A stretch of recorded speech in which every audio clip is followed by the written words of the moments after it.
Hello दोस्तों, आज की हमारी कहानी है बहू का झूठ। कहानी अच्छी लगे तो लाइक ज़रूर कीजिएगा।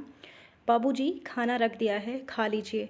राजीव जी के पलंग के पास पड़ी मेज पर थाली रखते हुए बहू बोली। पता नहीं क्यों आज खाना खाने का मन नहीं कर रहा है। दोपहर का खाना लग रहा है कि जैसे अभी भी पेट में रखा हो। ना हो तो एक गिलास दूध दे दो, खाना वापस लिए जाओ। राजवीर जी एक तरह से रिरियाते हुए बोले।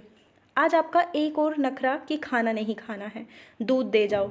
दूध तो बच्चों के मुंह से ही नहीं बचता, आपके लिए कहाँ से लाऊं? श्रेया बड़बड़ा रही थी।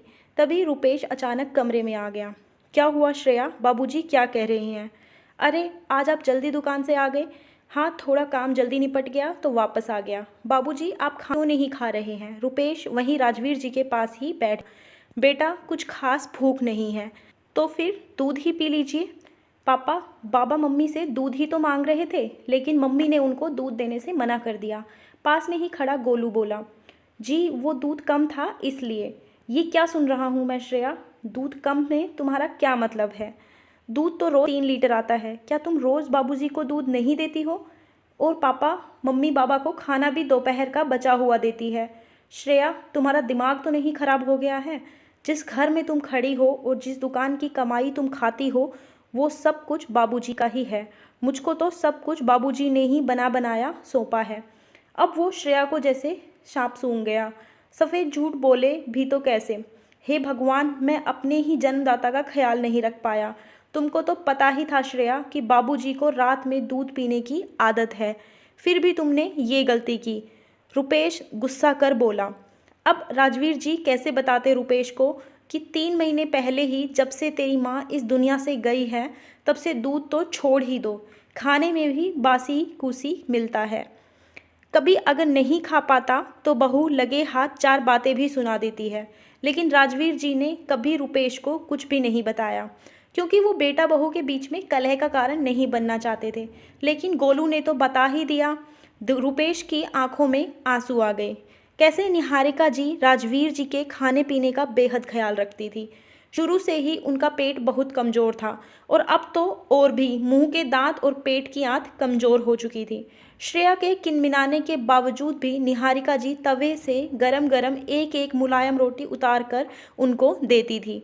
खाने में वही देती थी जो उनको आसानी से हजम हो जाए, जैसे नरम नरम दलिया, दूध में भीगी हुई रोटी, मूंग की पतली पतली खिचड़ी। लेकिन निहारिका जी को भगवान के पास जाते ही उसकी सारी स्थिति बदल गई। बेटे को दुकान से फुर्सत नहीं, क्योंकि काम ही ऐसा था, और बहू के तो जब मज़े ही हो गए थे। अपनी मन मर्जी चलाती, उसको राजवीर जी की सेहत से कुछ भी नहीं लेना देना था। कौन 4 तरह का खाना बनाए? लेकिन आज तो सारी सच्चाई रुपेश के सामने खुल चुकी थी। श्रेया, गलती तुम्हारी नहीं, सारी गलती मेरी है। मुझको ही अपने बाबूजी का ख्याल खुद रखना चाहिए था। मैं सुबह दुकान निकल जाता और देर रात तक गए वापस आता। मुझे क्या पता कि तुम मेरे बाबूजी के साथ ऐसा दुर्व्यवहार कर रही हो। अगर आज मैं दुकान से जल्दी ना आता और गोलू सब कुछ ना बताता तो शायद आज भी मैं नहीं जान पाता।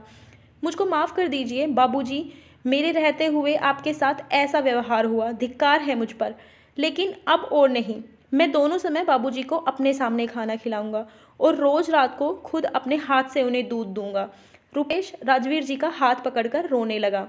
प्लीज़ रुपेश, मुझको माफ़ कर दीजिए, फिर मुझसे ऐसी गलती नहीं होगी। मैं तुमको कभी भी माफ़ नहीं कर सकता।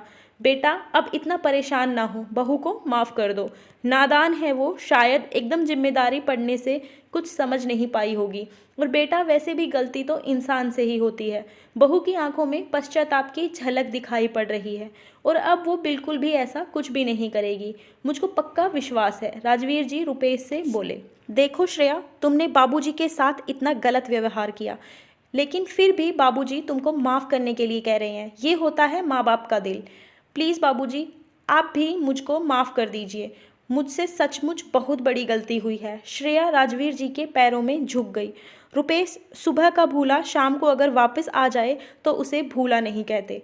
ठीक है बाबूजी, मैंने माफ़ कर दिया श्रेया को, लेकिन आज से मैं ये संकल्प लेता हूँ कि अब से आप जिम्मेदारी मैं ही संभालूंगा। रुपेश उठता हुआ बोला और रसोई में जाकर एक गिलास दूध गर्म करके ले आया और राजवीर जी के हाथ में पकड़ा दिया। राजवीर जी के मुंह से रुपेश के लिए आशीर्वाद की झड़ी निकलने लगी।